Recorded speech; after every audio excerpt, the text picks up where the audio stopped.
আমার জীবনের কাহিনী বলবো। আমার যখন বিয়ে হলো সেখন আমার 13 বছর চলে। যখন আমাকে শ্বশুরবাড়িতে নিয়ে গেল, আমার ফুফু শাশুড়ি হয় দেখতে আসছে আমাকে এসে বলতেছে, বউ মাথা দেখি, চুল দেখি, হাঁটু তো দেখি কেমন দেখা যায়। তো বলতেছে যে বোর মাথাতে চুলই নাই, হাত পা গুলো ছোট ছোট, খাটো খাটো। তো এত ছোট মেয়ে মেসে বিয়ে করে আনে। তো আমার শাশুড়ি বলতেছে যে বউয়ের মাথায় যত চুল, আমার ছেলে যা কামাই করবে সব তেল কিনতেই চলে যাবে। তো মাশাল্লাহ এখনও আমার মাথায় চুল আছে। আমি 4টে ছেলের মা হয়েছি, তো এখনও চুল আছেই।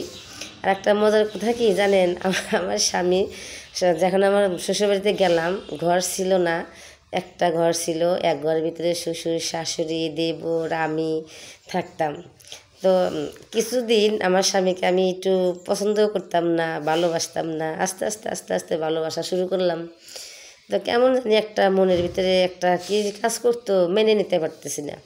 তো যাই হোক, শ্বশুরবাড়ি থাকলাম। ঈদ আসলো, ঈদে রোজা আসলো। রোজার ভিতরে আমার যা বলতেছে যে তুমি রোজা থাকো না, বিয়ের বছরে রোজা থাকতে হয় না। তো আমার শাশুড়ি বলতেছে যে কেন রোজা থাকবো না, রোজা তো থাকাই লাগবে, রোজা না থাকলে তো হয় না। না মাশাল্লাহ, তারপর রোজাগুলা করলাম। তো রোজা থাকার পরে ঈদ আসলো, আমার শ্বশুর একটা আমারে শাড়ি কিনে দিল। তো এই শাড়িটা অনেক সুন্দর ছিল। তো অনেক সুন্দর ছিল, তো আমি ঈদে পরলাম। পরার পরে তো মনে করেন যে শাড়িটা এত মজার ছিল, সেই শাড়িটা এত রং উঠে গেল যে রং উঠার কারণে সে শাড়িটা আবার ঘুরাই দেওয়া হলো। তারপরে আমার স্বামী একটা শাড়ি এনে দিল, সে শাড়িটা আমার কাছে অনেক ভালো লাগছিল।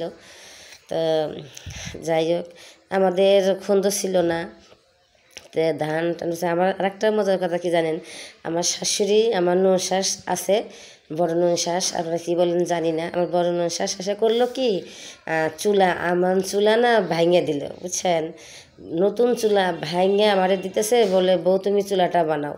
ও মা, আমি তো চুলা বসাতে পারি না, আমি তো চুলা বানাতেও পারি না, আমি তো চুলা ধারের কাছেও যাই নাই।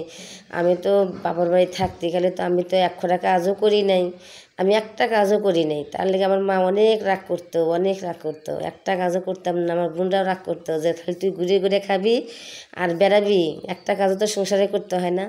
আমি বলছি যে না, আমি একটা কাজও করবো না। আর গরম আসলে আমার দাদি সারা রাত আমাকে বাতাস দিত। সারা রাত আমার দাদিকে ঘুম পাড়তে দিতাম না, আমার দাদি সারা রাত বাতাস পাড়ত।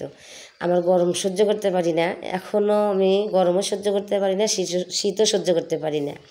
কারণ আমার গরমও সহ্য হয় না, শীতও সহ্য হয় না, আমার অনেক বিরক্ত লাগে। আমার শরীরটা অনেক ঘামে যায় এই বৃষ্টি আর গরম পড়লে বেশিরভাগে। তো আমার দাদি মারা গেছেন, যাই বেস্তা দেওয়ান দা বেস্তে গেছে, দুযোগে পড়ে আছি।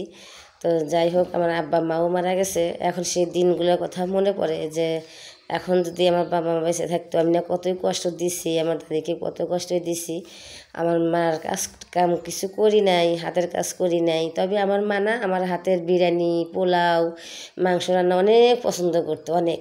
আমার মা মুরগি আনলে আমাকে বলতো, ফিরোজা তুই রান্না কর না, ফিরোজা তুই রান্না কর, তোর হাতের তরকারিটা আমার কাছে খেতে অনেক মজা। তো আমি রান্না করে দিতাম, মা খাইতো। আমাদের সংসারে 2টা 3টে মুরগি লাগতো, এক বেলাই লাগতো। আমরা বোন ছিলাম অনেকগুলা, 4 5টা 6টা বোন ছিলাম। একটা বোন তো ছোটোবেলায় মারা গেছে, 5টা বোন ছিলাম, একটা ভাই আছে। এখন তো মাশাল্লাহ 4টে বোন আল্লাহ তালা নিয়ে গেছেন, এখন 2টা বোন আছি, একটা ভাই আছে। জানি না কখন কাকে আল্লাহ তালা ডাক দিবেন, চলে যাব। তবে সেইগুলো এখন মনে পড়ে, মনে হলে পরে আমি অনেক কষ্ট পাই, হাসি পাইও আবার, যে মাকে না কত কষ্টই দিছি, সংসারে কাজকাম করি নাই। এখন আমি বুঝি যে সংসারে আমার ছেলে মেয়ে আছে, আমার মেয়ে আছে, যে এখন কাজের চাপ পড়লে পারে যে কাজ করতে অনেক কষ্ট হয়। আমার মেয়েদের বলি, তো ওদেরও মনে হয় এত কষ্ট হয় কাজকাম করতে, তারপরে কাজকাম করে। তো এখনও মনে করেন যে সেই সময় আমার কথা মনে পড়ে যে আমি তো মার কাজ করতাম না, একটা কথাও শুনতাম না, খালি বেড়াইতাম আর খাইতাম। তো এখন তো মনে পড়ে, এইগুলো কথা আমার মনে পড়ে যায়, মনে পড়লে আমার অনেক কষ্ট হয়। তো কী করবো, কিছুই করার নাই। তো যাই হোক, দিন চলে গেছে, কথা মনে আছে। তো এখন আমার বাবা মা নাই, আর যদি বাবা মা থাকতো, এই যে আম কাঁঠাল লিচু জাম আমার মা কত নিয়ে আসতো আমার বাড়িতে। তো আমার আজ কষ্ট লাগে যে আজকে আমার বাবা মা নাই, দেখে সেজন্য আমার বাড়িতে কেউ আম কাঁঠাল জাম কিছু নিয়ে আসে না। আর আমার স্বামীর অনেক কষ্ট যে আজ আমার শাশুড়ি নাই, শ্বশুর নাই, আমার শ্বশুরবাড়ি নাই, আমার অনেক কষ্ট হয়। সবারই, সব স্বামীরই আশা থাকে শ্বশুরবাড়ি যাওয়া, আম দুধ খাওয়া, তারপরে ভালো থাকা, শ্বশুরবাড়ি আনন্দ ফুর্তি করা।